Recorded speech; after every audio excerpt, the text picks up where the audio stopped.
Événement à la une, vous le savez, depuis quelques années, le Bénin se positionne comme la vitrine du tourisme en Afrique. Et ce matin, nous allons parler de deux sujets principalement avec Patrick Diossou. Patrick, bonjour. Oui, bonjour Alain Sochoumé. Comment ça va? Ça va très bien. Par la grâce de Dieu, on est en pleine forme. Tout à fait. Et on est en forme pour parler de ce tourisme-là, un tourisme qui est installé totalement au Bénin, qui nous permet d'être coordonnés, d'être connectés avec le monde. Ce matin, dans le premier sujet, Patrick, vous nous emmenez en Chine. Vous dites que le cheval, l'année du cheval est au galop pour aller à Neki. Exactement. L'année du cheval. Oui. Vous savez, la Chine, c'est un pays où le calendrier, un calendrier solaire et lunaire. Calendrier solaire et lunaire qui fait que on n'a pas les mêmes dates de Nouvel An. Le Nouvel An chinois pour cette année 2026, Oui. c'est la nuit du... L'année qui est en train de s'achever, c'est l'année du serpent. Le Nouvel An qui vient, C'est l'année du cheval. Donc l'année du cheval va commencer. Et au Bénin, quelle est la région qui est la plus concernée quand on parle de cheval? C'est bien Neki. Neki. Bien Donc, sûr. le cheval, On a des cavaliers là-bas et oui. peut-être Et là, donc, cette année, en 2026, pour la gagner, nous aussi, on va s'exercer à être des oui, chevals. c'est Et sûr, c'est pourquoi très pas? sûr, c'est très D'accord. sûr. On sera des cavaliers. Alors, je reçois aujourd'hui pour parler de cette année du cheval, pour parler de tout ce qui tourne autour de la fête du printemps. Je reçois quelqu'un que nous connaissons déjà. C'est une personnalité du monde culturel, une personnalité du monde cinématographique et du monde théâtral, et même des écrivains. C'est un écrivain, j'ai parlé de lui il y a quelque temps ici, avec Yenou. Il s'appelle Claude Kokou Balogun, pardon. Monsieur Balogun, bonjour. Bonjour, cher ami. Bienvenue Bonjour. chez vous. Merci beaucoup. Merci beaucoup. Je suis très heureux de voir le plateau, le studio. Tout est très beau maintenant. Oui, merci. Tout est très beau. Et justement, parlant de beauté, vous avez pensé et accompagné, et ça fait déjà quelques années que vous accompagnez le Centre culturel chinois, Gangan Prod, dont vous êtes le PD, le président directeur général, accompagne le Centre culturel chinois pour une opération. Vous avez déjà une opération, c'est Cinéma dans la Cité. Et le centre a une quinzaine du cinéma chinois, ou quinzaine cinématographique chinoise au Bénin. Oui, au Bénin. Comment l'idée est venue? Est-ce que vous étiez tranquille quand les... Chinoise m'a appelé pour que je les accompagne à diffuser des films chinois en version française. Et depuis lors, on est ensemble. Et dans le cadre de chaque année du Nouvel An chinois, nous faisons la programmation. Et nous allons dans 15 villes. Et c'est ça qui est devenu la quinzaine cinématographique chinoise au Bénin. Et c'est toujours le bonheur dans toutes les villes où on passe. 15 villes. Oui, c'est ça. Ça sonne bien. Ça, Ça c'est un film qui montre Mulan, la guerrière. Oui. Et Mulan, la guerrière, un film, ça vous rappelle quelque chose? Ben oui, bien sûr. C'est une guerrière qui se bat beaucoup. Oui. Mais ce qui est important dans le choix de ce film cette année, c'est l'emblème du Nouvel An chinois de cette année. Oui. Parce que chaque année, on a connu l'année du panda, on a connu l'année du dragon, l'année dernière seulement. Et cette année, c'est l'année du cheval. Alors, c'est ça qui a gouverné la programmation cette année. D'abord, le choix des films par rapport aux chevaux et le choix des lieux qui ont une pratique équestre. Et c'est ainsi qu'on sera dans les royautés, les royaumes où il y aura des cavaliers, où ils ont l'habitude d'utiliser des chevaux. On peut avoir une idée de ces royaumes, à part Neki. Bon, à part Neki, nous avons un royaume qui s'appelle Gamian. Gamian, c'est à environ quinzaine de kilomètres, enfin 12 minutes plutôt, de Bembereke. Oui, de Bembereke. Nous avons Djougou qui va recevoir, et c'est toujours dans les palais royaux.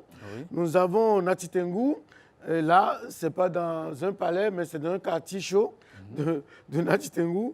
Nous aurons également pour les villes, nous avons Parakou. Oui. Évidemment, on sera installé dans le palais de Parakou. Oui. Nous serons à Savalou, oui. au palais royal de Savalou également. Donc, dans les palais royaux, nous nous installons et voilà. Alors, comment ça se passe de manière pratique? Quand vous venez, vous vous installez au palais, vous installez le matériel pour la projection. Oui, les populations viennent gratuitement. C'est gratuit. C'est gratuit. Depuis 18 ans, Cinéma de la Cité, c'est gratuit pour que nous apportons de la culture saine, comme on le dit, aux populations. Il se fait que pendant ces 18 ans, nous avons mis en place une équipe. D'accord. Nous avons des représentants dans toutes les communes du Bénin. Et dès lors que nous choisissons, nous mettons tous ces représentants dans un groupe et on commence à communiquer. C'est les éléments coordonnateurs régionaux qui véritablement organisent sur place la projection. Les demandes d'autorisation, la présence de la police républicaine que nous remercions véritablement en même temps, les autorités locales et les chefferies traditionnelles. Voilà. Alors, Monsieur Claude Kakou Balogou, moi j'ai bien envie de vous poser la question. Quand vous avez l'opportunité de parcourir tout le pays depuis 18 ans et que depuis 8 ans, cette collaboration avec le peuple chinois, je vais dire, est arrivée, est-ce que vous avez su trouver l'alchimie qui pourrait vous aider à imbriquer ou bien impliquer, je vais dire, le cinéma béninois dans ce programme? Justement, à chaque projection, il y a toujours un film béninois qui est projeté. D'accord. Il y a les films chinois, mais avant, il y a un court-métrage béninois, soit réalisé par moi ou réalisé par d'autres réalisateurs béninois qui me confient leur production, ou des films réalisés sur les localités. Vous savez, il y a beaucoup de films que j'ai pu réaliser sur les localités, sur les royautés, sur l'existence des villages. Pourquoi ces villages-là et ces films-là sont projetés. Et ça donne en même temps l'envie aux populations. Vraiment, ils se revoient à l'écran, sur le grand écran de 9 mètres carrés. Voilà. Imaginez que au démarrage le 31 prochain à Ganvier, ça sera un film réalisé sur Ganvier qui va être projeté. L'illumination dans le visage de la population, c'est toujours du bonheur pour nous, du plus bonheur. Oui, en parlant de bonheur, et à la fin, j'ai pu comprendre qu'à la fin, vous posez des questions aux populations. Bien sûr. D'abord, lorsque l'équipe arrive dans la localité, l'équipe fait un reportage de 3, 4, 5 minutes selon, sur l'histoire de la localité. D'accord. Donc, vous imaginez en tant que réalisateur, toutes les personnalités qu'on peut interviewer, ce n'est pas les hommes politiques en tant que tels. Mais les sachants, les détenteurs de la tradition, nous les interviewons. Les particularités qu'il y a dans ces localités-là, nous filmons, telles que les rythmes, les tam-tams, les collines. Nous avons été à Copargo, on a filmé la population, ainsi de suite. Alors, dès lors qu'on finit ça, la population arrive à partir de 17h, 18h, la musique commence, les gens arrivent. Nous prenons des groupes folkloriques ou des groupes d'animation de la localité pour haranguer un peu la foule. Les gens arrivent gratuitement, nous projetons les films. Et on pose des questions à la population maintenant. Et ces populations ont la possibilité de gagner des t-shirts selon l'année, selon les partenaires qu'on a. Cette année, ils vont gagner de l'eau. Je ne cite pas le nom de l'eau, mais ils vont gagner de l'eau, ils vont gagner des t-shirts édités par nous, mis à disposition par la coopération chinoise, surtout le centre culturel chinois, des gadgets et surtout la représentation de l'emblème de l'année. Cette année, ce sera le cheval qu'on va distribuer un peu partout. Oui, distribué un peu partout. Ce sera le cheval. On suit un deuxième élément qui parle, qui nous montre un autre film, un pan de film. On suit cet élément. 2026 en Chine, l'année du cheval nous invite au courage, au mouvement et à la rencontre des cultures. À l'occasion des festivités du Nouvel An chinois, le cinéma chinois part à la rencontre des peuples du Bénin. 15 villes, 15 projections, 15 rendez-vous populaires au cœur des royaumes et des terres de tradition équestre. Le 31 janvier 2026, la tournée démarre officiellement à Granvier. Cité lacustre unique au monde. Ketou, Pobé, Abomey, Savalou, Alada, Dogo, Bante, Djougou, Kopargo, Natitengu, Gamia, Parakou, Niki. La quinzaine cinématographique chinoise traverse le Bénin, rassemble et nourrit les âmes. Mulan, Ip Man,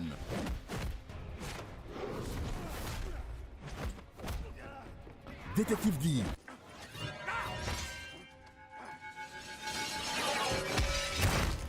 Yang Feiyong,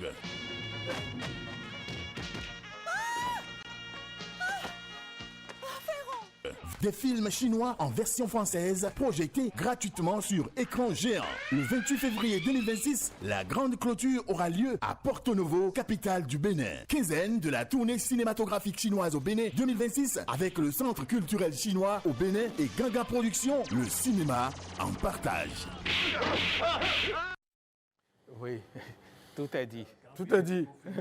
À Porto-Novo. Voilà, on commence à Gambie, on va au nord, on finit à Porto-Novo. Moi, je voudrais sincèrement vous remercier pour le travail que vous faites et pour la chance que vous me donnez de venir parler de cette tournée. Je remercie la coopération chinoise, et surtout le Centre culturel chinois et son directeur, le nouveau directeur d'ailleurs, qui continue l'aventure avec moi. Je remercie toute la population, la police républicaine, et je donne rendez-vous à tout le monde le 31 à Granvier. Oui. Imaginez le grand écran qui se reflète dans l'eau, la population sur des barques pour regarder un spectacle inédit. Voilà. Oui. Ça va être encore un autre spectacle. C'est un autre spectacle. Je quitte ici, je vais à Granvier pour préparer, diriger les gens, montrer aux piroguiers comment se comporter pour que ça se passe en pleine sécurité. On vous souhaite plein succès. Hein. C'est un rendez-vous à ne pas manquer, Patrick. C'est un rendez-vous à ne pas manquer. Je voudrais bien y être pour voir ce que ça fait, être dans une barque pour voir un film. Et puis, une barque qui ne doit pas bouger. Qui ne doit pas bouger, voilà. Allez, merci beaucoup. Merci beaucoup. Sinon, votre deuxième invité est déjà dans les coulisses. Oui, il va prendre la place de Claude Kokou Balogun. Oui. Alors, et vous avez choisi de parler de Eat and Drink. Oui, Eat and Eat. Enfin, eat, manger, et drink, et boire. Ouais. C'est un événement qui est maintenant à sa 7e édition. Vous savez, ça fait 6 ans que ça se passe, disons 7 ans que ça se passe. Et c'est au Palais des Congrès. Un événement qui rassemble du monde. Et chaque année, c'est du monde qui se retrouve en train de manger, en train de boire, en train de déguster, de festoyer. Oui. Alors, c'est un événement qui va commencer demain. Demain, on est déjà le 27. Donc, 7e édition, le 27. Oui, on va en parler avec Christelle Bankole. Christelle Bankole, bonjour. Vous êtes membre du comité d'organisation de Eat and Drink. Comment est venue cette idée, Eat and Drink? Et pourquoi avoir choisi le nom en anglais au lieu du français, manger et boire? Bonjour, très chers téléspectateurs. Alors, le Eat and Drink Festival, c'est tout simple. Eat, c'est manger. Oui. Drink, c'est boire. Oui. On n'a pas voulu tourner autour de mots qui allaient compliquer la tâche aux gens. L'idée, c'était que le nom soit assez évocateur pour que les gens s'y retrouvent. Et c'est plus court que manger voilà, et boire. Et manger et boire. C'est manger et boire, je pense que c'est l'une des choses les plus naturelles, les besoins les plus naturels qu'on a aujourd'hui. Et pour nous, c'était important de fédérer un jeune public, des entrepreneurs autour d'un sujet, manger et boire, tout simplement. Donc voilà le why. Pourquoi? Alors, comment ça se passe? Ou qu'est-ce que c'est que ce Eat and Drink? C'est venir simplement manger et boire ou bien il y a autre chose qui tourne autour? Alors, ce qui est très important de notifier aujourd'hui, c'est que habituellement, les gens sortent parce qu'ils se disent qu'ils vont se divertir. Mais il faudrait savoir que le Eat and Drink Festival est une initiative qui a pour objectif de mettre en lumière les entrepreneurs, les nouveaux entrepreneurs qui sont dans le domaine de la restauration et ceux-là qui font des produits agroalimentaires. Donc, depuis la première édition, l'idée, c'était de créer une arène, de faire venir des gens qui n'avaient pas forcément de point de vente physique, mais qui étaient dans la vente en ligne et qui ne se faisaient pas voir assez. Nous, notre travail, c'était de ramener le public, au fait, à ces entrepreneurs-là, de permettre de faire connaître leurs produits et donc d'inviter la population aussi à découvrir des spécialités que nos entrepreneurs font. Alors pour cette 7e édition, l'intégration africaine se retrouve au menu principal de manifestations. Parlez-nous-en. Alors pourquoi nous avons choisi l'intégration africaine? C'est qu'on reste dans l'esprit dans lequel le pays aussi est aujourd'hui, c'est de se faire connaître aux autres. Mais depuis la première édition, on a des restaurateurs qui sont d'autres nationalités et qui sont présents. Donc l'idée nous est venue cette année-ci de pouvoir mettre un accent sur ces acteurs d'autres pays qui sont là et qui sont présents. Donc on a des pays qui ont manifesté le besoin de venir sur le Eat and Drink Festival. On a des festivals qui sont similaires dans d'autres pays. Et donc des festivaliers ou des exposants de ces autres festivals ont manifesté le besoin de venir. Et c'est ce qui a justifié qu'aujourd'hui, on a relativement 9 nationalités africaines qui sont présentes sur le festival pour cette 7e édition. Oui, 9 nationalités pour cette 7e édition. On suit un élément qui nous fait un petit récapitulatif de la 6e édition. Un premier élément. Comme ça, t'entends, eat and drink, boire, manger, consommer, buvez. Le festival était pas mal. Franchement, la 6e édition, ça se passe plutôt bien. Et aujourd'hui, c'est le premier jour d'ambiance. Donc, on va un peu voir comment ça va se passer. Et on verra bien la suite, quoi. On est content de passer, découvrir cette fête. On ne connaissait pas, les gens sont souriants, il y a de la musique, voilà, c'est sympathique. Maintenant, il nous reste à attendre la fin. Bonsoir, moi c'est Vinfé Dorian. Bon, l'événement est magnifique comme chaque année, hein. Je n'aime ça. Je suis monsieur Rachad Da Silva. Les jeunes me demandent quel engouement on trouve dans Eat Drink Festival. Mais je pense que c'est un festival pour tout le monde, hein, pour tous les âges. En tout cas, je pense que c'est une bonne initiative, pas que pour les jeunes, pour toute personne se sentant en forme de se déplacer. On est ici depuis quelques heures, c'est un peu intéressant. Il y a des stands de nourriture que j'aime beaucoup manger. À part ça, il y a quelques games comme les billards et tout que j'ai vraiment aimé. Eat and Drink, c'est like this. Eat and Drink, c'est... Ils ont vraiment aimé. Oui, hein. ils ont aimé. Alors, donc ça, c'est la 6e édition. Bien sûr. Et on a remarqué au niveau des images que ça, c'est parti de la journée jusqu'à la nuit. Comment ça se passe? Ça commence à quelle heure? Ça finit à quelle heure? Alors, le festival ouvre ses portes à partir de 9h. Oui. Donc, c'est demain, mardi 27 voilà. janvier 2026. Oui. Ça commence à 9h. À partir de 9h. À partir de 9h. Les exposants sont déjà installés. Oui. Et donc, au cours de la journée, il y a divers programmes. Ce que nous savons, c'est que nous avons des points clés. Entre midi et 2, on a généralement des responsables d'entreprise, en tout cas des fonctionnaires qui vont venir, généralement pour prendre le déjeuner. On fait de la mise en lumière sur chaque stand parce que c'est généralement une centaine d'exposants qui viennent. Donc, on a une sorte de mise en lumière sur chacun des exposants avec leur spécialité. Et en soirée, généralement, on festoie, on invite sur les platines des DJ qui vont se charger de donner au fait une ambiance assez joyeuse au public. Voilà. On va suivre une soirée, une des prestations de soirée. On suit un élément qui parle de la soirée, qui nous montre une soirée, une partie de soirée, un extrait de soirée.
Mais on est en train de dire qu'on va s'inviter ou s'éviter pour cette année. Non, pour un tel festival, je crois qu'il faut s'inviter, mais parfois il faut s'éviter aussi.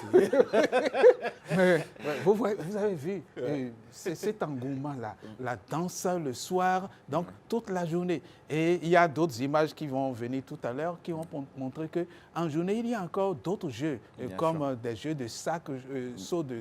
Enfin, des sauts en sac. Donc, il n'y a pas d'âge, comme quelqu'un l'a dit tout à l'heure, il n'y a pas d'âge pour venir à Eat and Drink. On a vu sur les images que l'année dernière, c'était beaucoup plus... enfin, on a aperçu le canal Olympia, donc c'est du côté de Wologede. Mais cette année, dites-nous exactement, de façon géographique, l'événement va se passer où? De quelle heure à quelle heure et pendant combien de jours? OK. Alors, on a eu l'édition précédente était au Palais des Congrès. Cette édition-ci, nous allons retourner au lieu qui s'appelait Canal Olympia et qui est aujourd'hui le Majestic Wologede. Voilà, que nous allons nous retrouver cette année-ci. Le Eat and Drink Festival commence donc un mardi et finit un dimanche. Nous avons pour habitude de procéder comme ça parce que les mardis, généralement c'est la semaine. Donc on a un public assez varié qui vient. Le week-end, c'est un public qui est... vous allez voir qu'il y a beaucoup d'affluence aussi parce que les familles sortent. On a des espaces de jeux pour les enfants. On organise des jeux aussi en cours de journée pour brasser quand même le public, que les gens arrivent à se retrouver. Donc cette année-ci, on va se retrouver sur l'esplanade du Majestic Wologede. Le public est habitué au lieu parce que nous avons commencé cette aventure-là. Nous y avons fait 4 ans avant de partir sur l'esplanade du Palais des Congrès. Donc en quelque sorte, on est de retour là où l'histoire a commencé. Donc cette année, ce n'est pas au Palais des Congrès. C'est à Majestic Wologede. Quelles sont les conditions pour accéder au Majestic Wologede pour participer à ce festival? Alors pour les festivaliers, nous avons des prix d'entrée de 1 000 francs.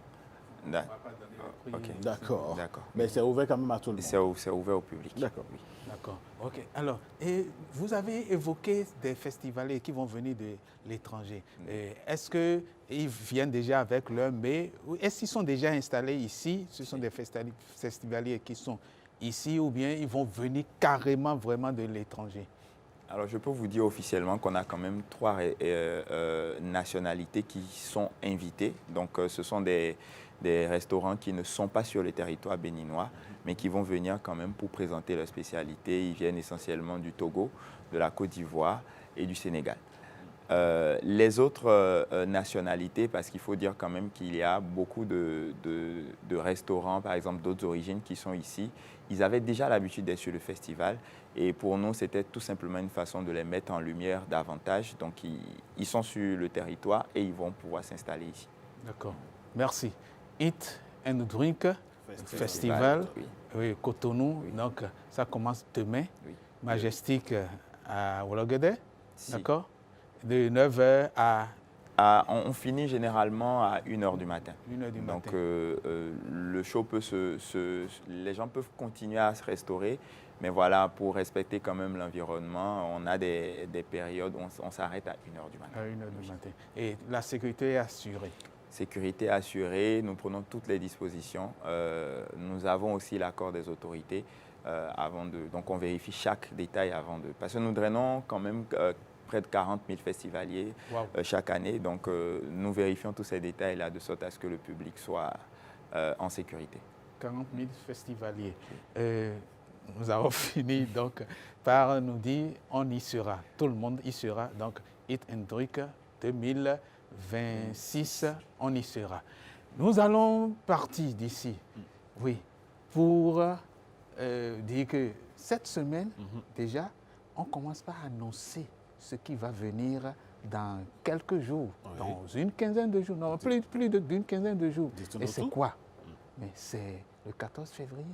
Ah oui, le 14 février arrive à grands pas, la fête des amoureux. Oui, la fête des amoureux. Le 14 février arrive à grands pas et ça me permet de penser à une cravate qui est rouge, ici et là-bas. Bon, donc, sacré Patrick. Non, le 14, on sera là, on va porter les couleurs de l'amour. Oui. On va manifester davantage l'amour que nous avons pour nos téléspectateurs, pour notre pays.